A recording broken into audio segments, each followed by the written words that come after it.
So welcome everyone to today's recorded webinar on your introduction to Procare's Meal Tracker program. The Meal Tracker program is designed to track meals served to children and report the details of those meals served by either classroom, by the meal name itself, such as breakfast or morning snack or lunch, and by food program statuses. We can also run reports that group them by age as well. And also another option in the Meal Tracker program is to build school menus that can be printed out for parents to see, either on a weekly basis or a monthly basis. And also you can build that menu and then reuse it, save it as a stored menu and reuse it in future weeks or months as you'd like. So let's start in the Family Data and Accounting module and just show you where the meals are stored. If you've purchased our Meal Tracker module, which is a sub-module of Family Data, it would be in the Family Data and Accounting section, and it will be the Meal Tracker button. It looks like a hamburger, just like this. So this Meal Tracker button is where we store all of the meals for any individual child, such as Bud Bundy. I'm selected on Bud right now, so if I click Meal Tracker, I'm going to see the meals for Bud Bundy, for whatever date range I have in here. So right now I'm looking at the entire month of May, and I can see wherever there is a check mark here, that indicates that Bud received that meal. So going across the top here, we have check boxes above all of the meals. These are the meal abbreviations. We're going to set up and show you where to set these up in the configuration a little bit later. So BR stands for breakfast, AM is AM snack, L is lunch, PM is PM snack, D is dinner, and EV is evening snack. So you can see most kids in our school receive the AM, the lunch, and the PM snack. And on Bud specifically, he's got mostly AMs, but he does have a few breakfast check marks in here. So any place you see a box checked, that means for that meal on that particular day, that child received that meal. You'll also notice a status column here. This is tracking the status of that child at the day, on the day that he received that meal. Could be that children change status mid-month or something like that.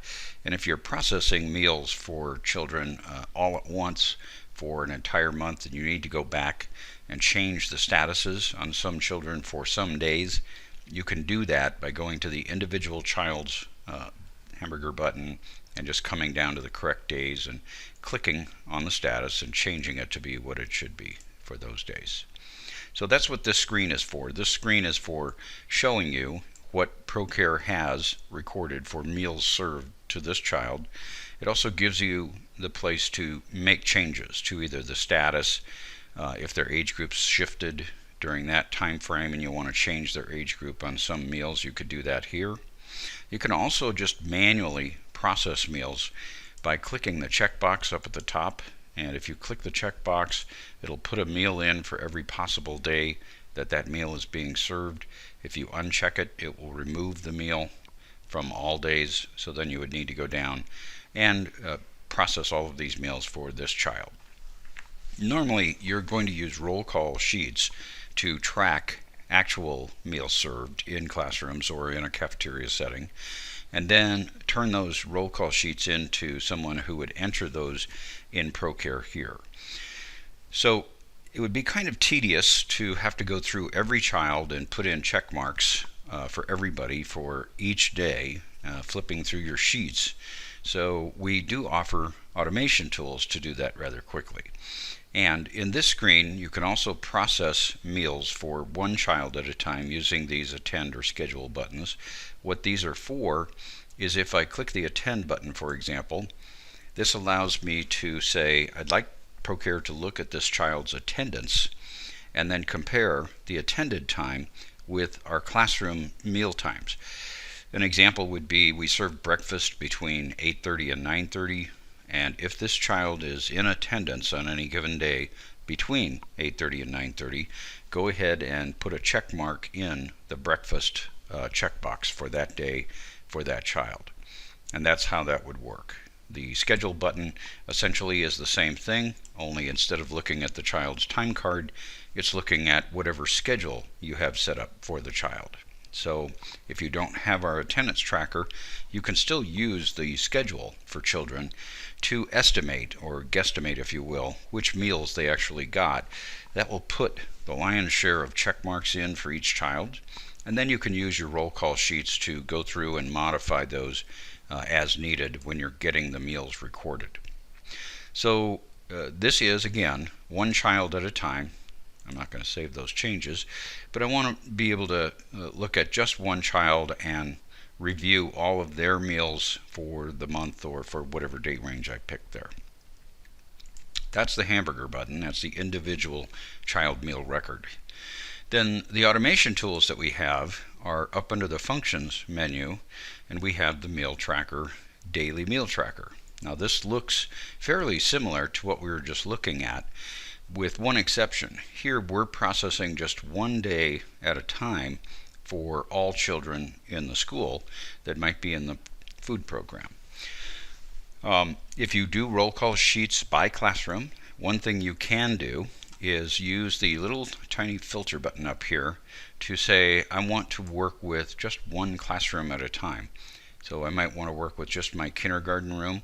When I click the little filter button, it gives me a drop down where I can select just one room. If I'm working from a roll call sheet, say a week at a time or whatever I might want to have there, I would be able to put in my start date and say, okay, for June 1, that's Monday, I have these kids in the kindergarten room, and these are the meals that they were served based on my roll call sheet. So I can individually go ahead and put check marks in here as I want for whatever meals a child received. And you notice that I can put check marks in all 6 boxes.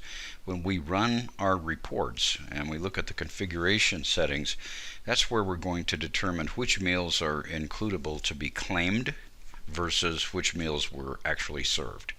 So in most cases, if you're on the CACFP program, it generally allows you to collect for 2 main meals and up to 1 snack. Now some centers can actually claim more than that depending on what type of facility you are, but that's pretty common. So in addition to being able to process the meals one day at a time here, I just want to reiterate that you can use the filter button. I would probably process one classroom and then switch over to another classroom and put those check marks in either manually, or again, I have the attend and schedule buttons here. So if I click the attend button, again, I can, that's asking me to clear the filter first, so we would take that out. And then we could use attendance, and we could say we could process all check marks for the whole month and then just go back and confirm them with our roll call sheets. So that's how you can quickly get most of the check marks in based on either attendance or based on children's schedules. If you use the schedule, obviously it requires that the children have schedules set up. And again, if you're using the attend button, they must have attended time in their time card. So those are the 2 basic automation places where you can record meals, either through the meal tracker here for all children one day at a time, or if you're using attendance or schedule, you can do a date range like a whole month. If you're updating an individual child's record, you're going to use the meal tracker button here, the hamburger button. Okay, so I'm going to pause at this point from the actual entry of any meals and go back to the Procare configuration, because there are a number of elements here that need to be set up before the program will work correctly. So we're going into configuration and system, and because meals don't have anything to do with accounting, there's nothing to do with money here, we're going to find this located under data management and then meals and menus. So we'll start with just your food program statuses. You need to tell Procare what the food program statuses are that you would use. The status of not enrolled is locked, and it's a system locked status because we need to, when we set up a child, if they are not assigned a status, they're going to be given this status as the default. So if you do set them up as free, reduced, paid, above scale, whatever statuses you'd like to create in here, you can, and then you can assign them to those statuses. Usually it's 3 statuses.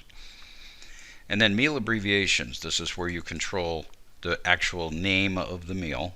An abbreviation, 1 or 2 letter abbreviations are the best, so they fit on that screen where we're putting the check marks in for the meals. And then we're just telling Procare here which ones are main meals versus which ones are lunch or dinner. These are breakfast, lunch, and dinner are main meals. The snacks are non-main meals, and that's important for our reporting when we go to run reports to see which meals can we claim. So we can claim up to 2 full meal and 1 snack, 3 meals a day, and you'll see where that's set next. So here's the meal times. Here's all of our classrooms. So if we look at the toddler room, this is when we serve breakfast in the toddler room between 6 and 6:45. AM snack is served between 9 and 9:15, 12 to 12:45 for lunch, and so on. So these classroom meal times are the times that I mentioned when you're processing based on attended time or scheduled time. If I have, say, a child in attendance and I'm using attendance time to put the check marks in to say they got those meals, it's going to look at this time frame for breakfast and say, do they have any attended time between 6 and 6:45? So if a child is checked in at 6:30, they would get a check mark for the breakfast meal if they're in the toddler room.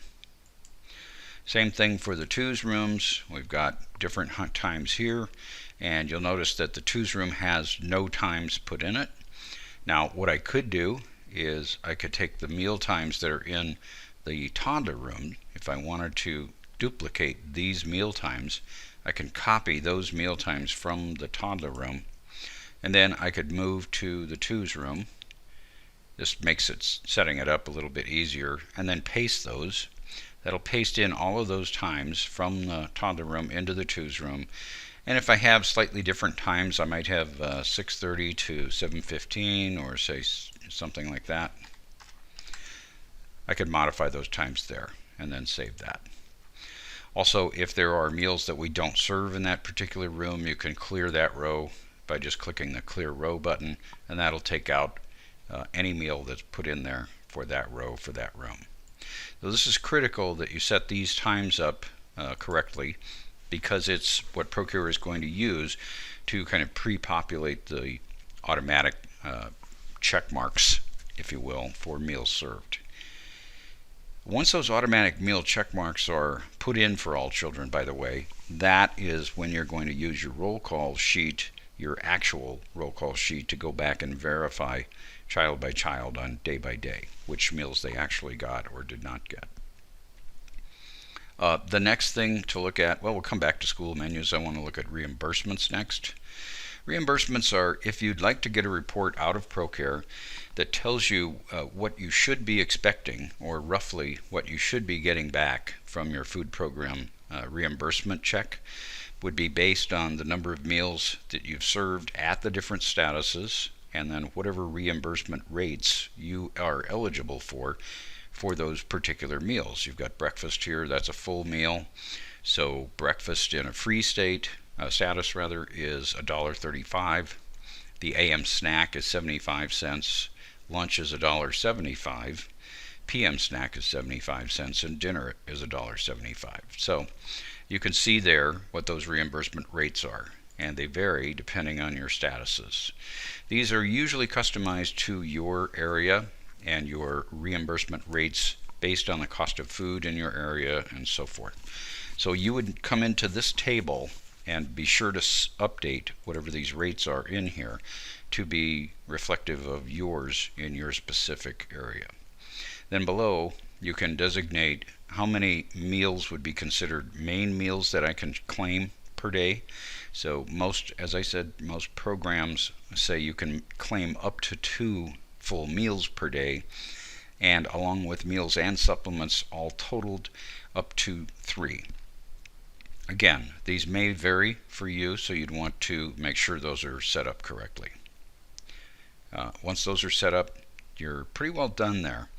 Then we just go back to the kids. Let's cover school menus though while we're in here. I won't take a lot of time to go through how to build these menus, but I do want to show you that you can build a menu by just typing in, and you can do this 1 week at a time, or you can do it by a meal. So if I click the week button down here at the bottom, I can toggle my view to be between a meal, which is here I've got breakfast, for example, and I could build breakfast out for the whole week if that's how I have my menus set up, so I'd like to build them. Or I can build them a week at a time if I have my menus set up for, say, Monday, and then Tuesday, and then Wednesday, and then Thursday, and then Friday, like that. That would allow you to move forward for whatever date ranges. You'll see the calendar over here. So in this case, May 13th represents a Wednesday. I would be building out Wednesday's menu. If I have my meals arranged for the whole week by meal type, then I'd prefer this view. So you can toggle between the daily view, which allows you to, once again, just build by the meal for the whole week, or toggle to the weekly view, and it allows you to build the whole day's menu 1 day at a time. Okay? And once you have that entire week built out, you can store that menu as say a weekly type menu. When you click the store button here, whatever week you're selected on, and I'm on the week of the 10th up here, that might be week 2 in my rotation. So if I have a 4-week rotation of meals, and then the 5th week I start over with week 1, I might want to say I'd like to store this particular week's menu as week 2, so I could plug it in later on. We've already got those stored down here. When I click store, you'll see an option to save it as a daily menu or save it as a weekly menu. So I can click weekly, let's just say my weekly 2. And that way we know that is this week's menu. Well, if I go forward to, say, June, I don't have any menus built out for the week of June, first week, or any part of June yet.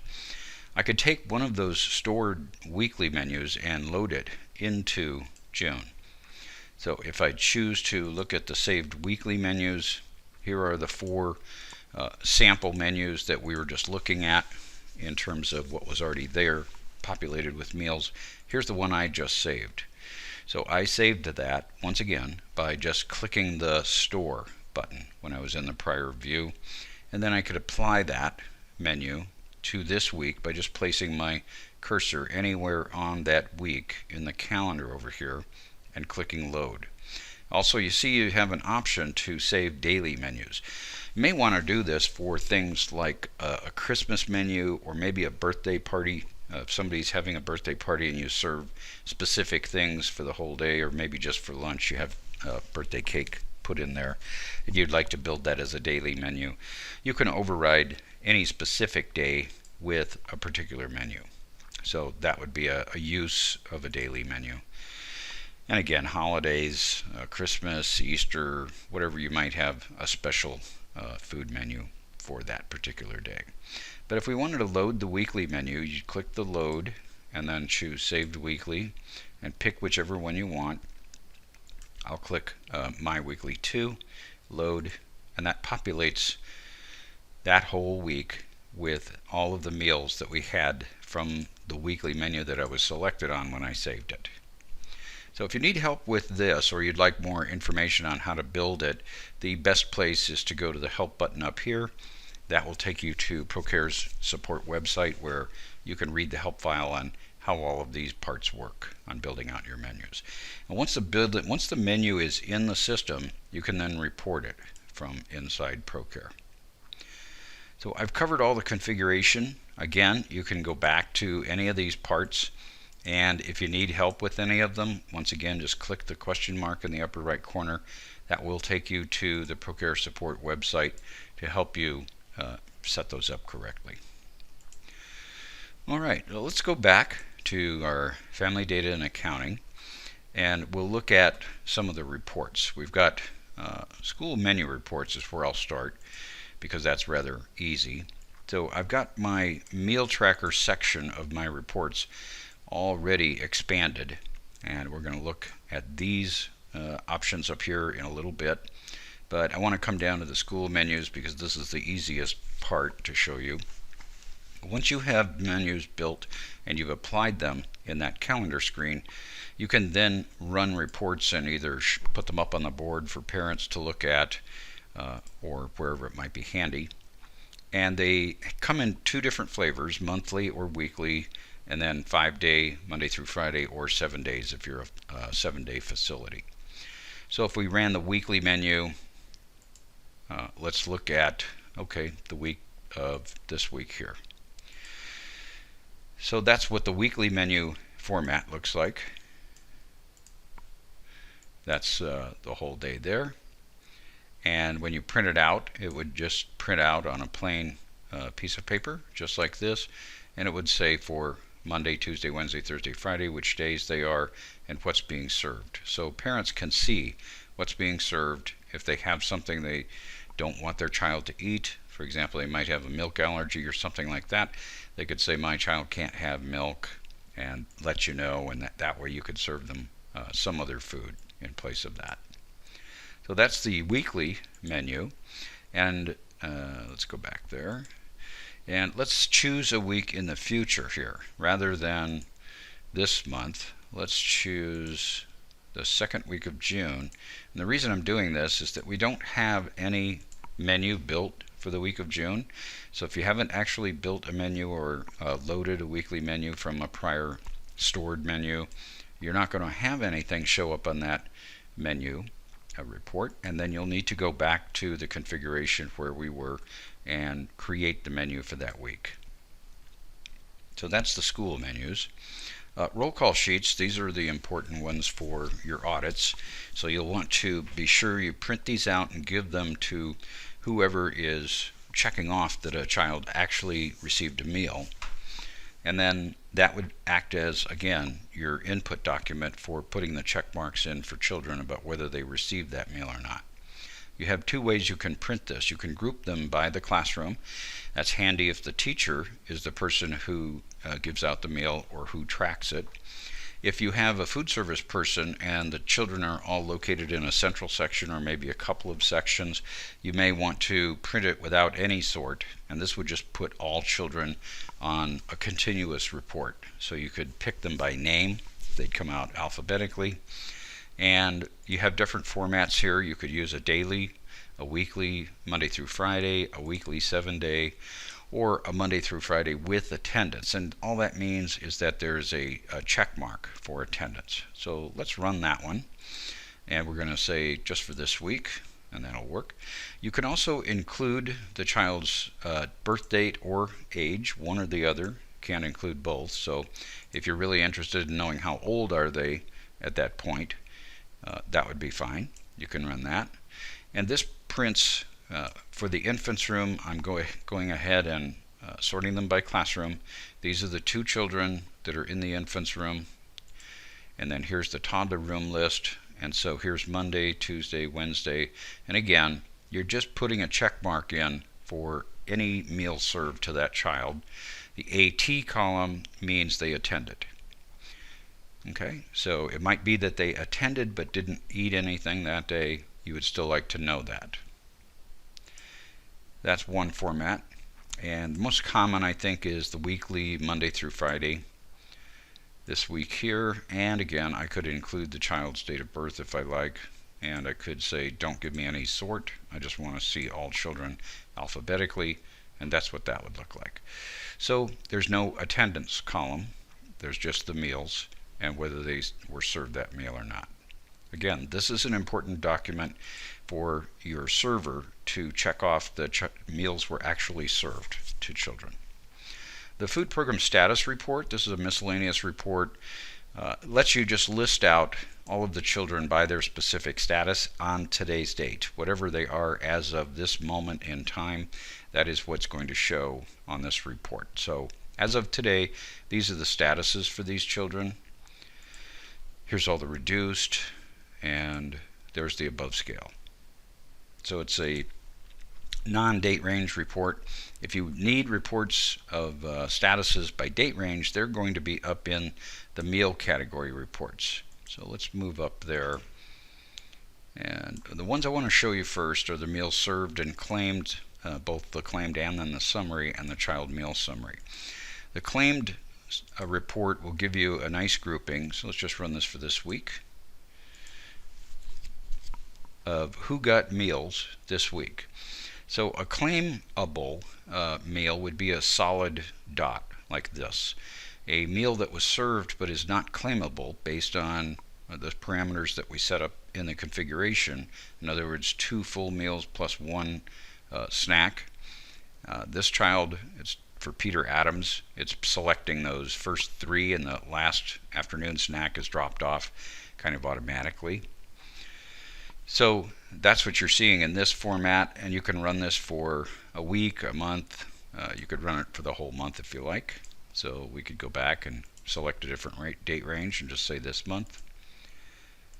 And when we run this, we're going to see a couple of things happen on this report. You'll see some meals are claimed. For example, here, Cindy Brady, she has 3 meals served on, what day is that? The 5th. She has 3 meals served on the 5th, actually 4. She has breakfast, morning snack, lunch. Well, the first 3 are the ones that are being claimed in Procare, and that's indicated by the solid dot. The hollow dot is indicating a 4th meal served, but not claimable. Okay? So, and then there's for her on a different, that was Cindy right here. Sorry, I was on the wrong child there. And then the day right after that, the 6th, she actually didn't receive lunch. So she is eligible to claim, or we are eligible to claim for her breakfast, morning snack, and afternoon snack. So we can claim up to 3 meals. We only have 1 full meal in there because that's all she received. But that's what's telling you which meals are actually being claimed versus which meals are served but not claimed on any given report. I really like this report because it shows you in a graphical format who got those meals and which ones are being claimed on the claimed report. So let's go back and run the claimed summary. This is going to be, and I'll run it for the same date range. It's a different format. So run that. This is coming out by status, and then within status by the actual meal. So you've got your total statuses, and then total meals served. Here's the grand total for free. The meals not claimed is that many are not claimed, and these are the number of meals that are claimed. So that afternoon snack, if you wanted to go get the detail for who are the people that did not get claimed on that afternoon meal, why didn't I get them claimed for some reason, then you could run the report we just looked at, which is the one right above this, and see who those children are. That's the meals served claimed report. Okay, and then the child meal summary report. This is another one that I think is very good to look at for giving you grand totals by status, but then individually you'll see each child. The other report I just showed you was not by child, it was by the day, the status, and the meal. So there's lots of different reports in Procare to kind of slice up this data, if you will, to look at it different ways depending on what your need is. So if you have an auditor there, you can easily give them the roll call sheets and say, here's these, you try these 3 reports at the top of this section. They're probably going to give you what you want. And then a daily meal count. This is all meals versus the 3 claimables basically. And the weekly meal count alternative. This particular report is something that was developed for the state of Texas. So I'm going to run this one so you can see what it looks like. And it's got a nice bulletized report. Shows you all of the meals served, and it's kind of like the other report where we could include the attendance column, but it's got a little bit different formatting on the actual report itself. So you'll see by child all of the meals served going across, and the grand total over on the right for each child, or not there, excuse me, It's going to be down at the bottom.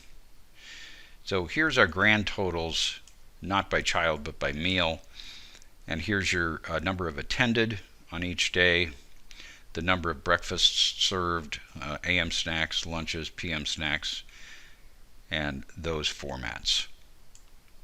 So that's that particular report. Again, that's the report that Texas really wants to see in their formatting. Okay, so that's called the alternate 1535 report, or weekly meal count.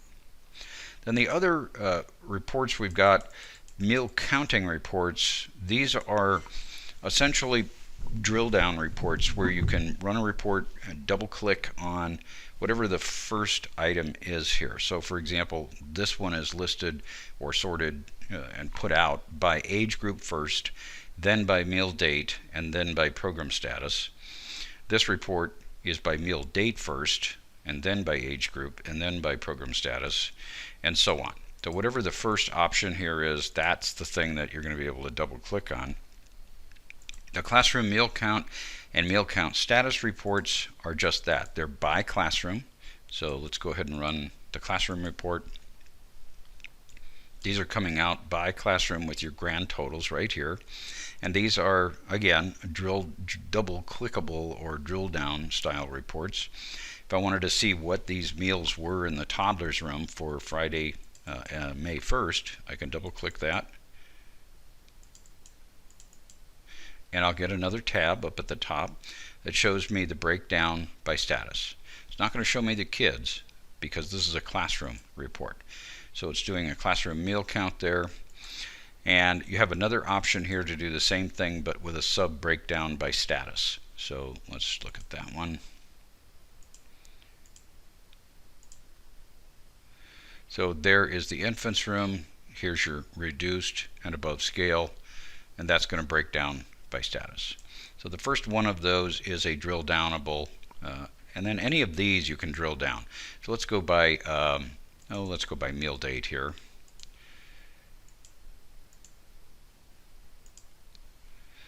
And you just put your mouse over on the date, say double click.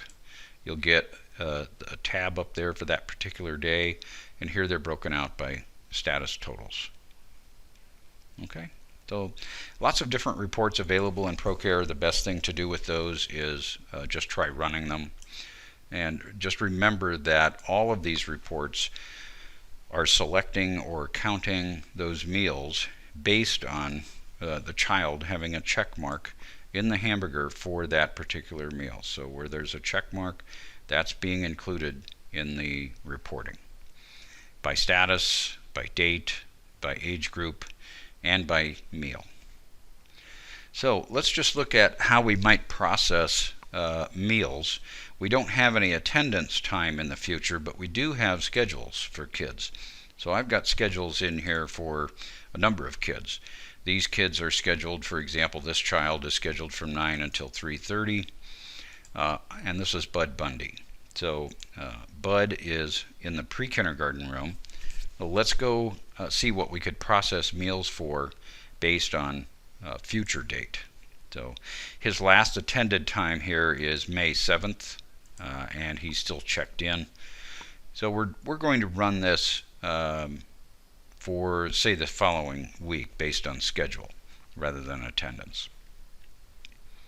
Actually, I'm just going to go all the way into June here because I don't think we have any meals good. We don't have any meals recorded yet for the month of June. Now I might want to get these in ahead of time, and then as my roll call sheets come in, just verify on this screen child by child or in the automation screen for I'm in the automation screen, but I meant the individual child screen. You could modify individual children if you want from there. So let's see what this would look like. If I say I'd like to use the schedule and I want to do this for say next month, I'm going to run for the whole month of June ahead of time. When I click process schedule, I'll get a little informational message here that tells me I'm about to set the meals for each child for that date range. So if you mistakenly chose a date range in the past that was already confirmed, you've already printed all of your reports. They're basically accurate. If you do this by mistake for a prior period that's already been quote-unquote closed out, you'll want to be sure you go back and fix those, because this will replace any check marks by schedule or by attendance for the date range you select. There is no way to lock those in, so you just need to know that. And make sure that you're not processing over a day that has already been processed, that you've already verified from the roll call sheets. So, but this is telling us we're about to set the meals for each child between the 1st and 30th of June based on their current schedule and the classroom meal times. I'm going to say, yep, I do want to continue. When I do that, it's going to put in check marks for any child who falls in the meal times. So we don't have any breakfasts, so we obviously don't have any kids scheduled between 6 and 6:45. But we do have kids scheduled between, for the AM snack, 9 to 9:30 or 9:15. And here's Bud Bundy, that's a good example. He's scheduled for these 3 meals, the AM snack, lunch, and PM snack. He's not scheduled for dinner or evening snack, and he's not scheduled for breakfast. So that's what Procare does when you use this automation tool. It puts the majority of the check marks here. What you'll want to do then, as I said before, is take your roll call sheets, and again, you can work one room at a time here if that's how they're recorded, by using the filter button at the top. You also can filter based on an age group if that's more helpful. You could say I just want to see the 3 to 5 kids. I might want to filter just by status, so I might want to do that. And these filters work in conjunction with each other. So I could say I want to filter by status and age group and classroom. So then it would just winnow this down further and further and further. If you're a very large center, sometimes that's helpful. If you want to remove the filters, just go in and take them off. In this case, just you go to click all, same with the status, click all, and then you'll be seeing everyone. All right. So that's how to get the check marks in, and then you'll want to review them. And again, when you're processing by schedule or by attendance, be sure not to go back and overwrite things that were done in the past. I'll give you an example of what not to do there. So we've got meals in for these kids. Actually, we've got meals processed through the whole month of May. So we see check marks here all the way through the end of May for Bud Bundy. If I were to reprocess his meal times based on attended time, for example, you'll see all these numbers change. So let's go do that, just to give you an idea of what can happen if you do this mistakenly. So if I said this month, that would be the month of May, and I click process, it's going to go ahead and put check marks in for all children based on their attended time. So you see there's no check marks in there. The first check marks we're going to see are going to be back here on the 6th. And the reason that is that the children don't have in and out times in their time cards any further than May 6th. So that's why we're seeing only those check marks. If you do this by mistake, you can click exit and then cancel. You can't click cancel once you've done it. I'm sorry, I misspoke there.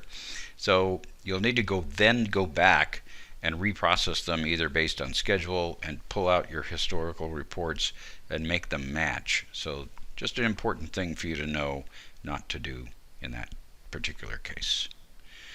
Okay, that's really the topics that we're going to cover in this recorded webinar. Again, I'll just kind of summarize the processes you would go through.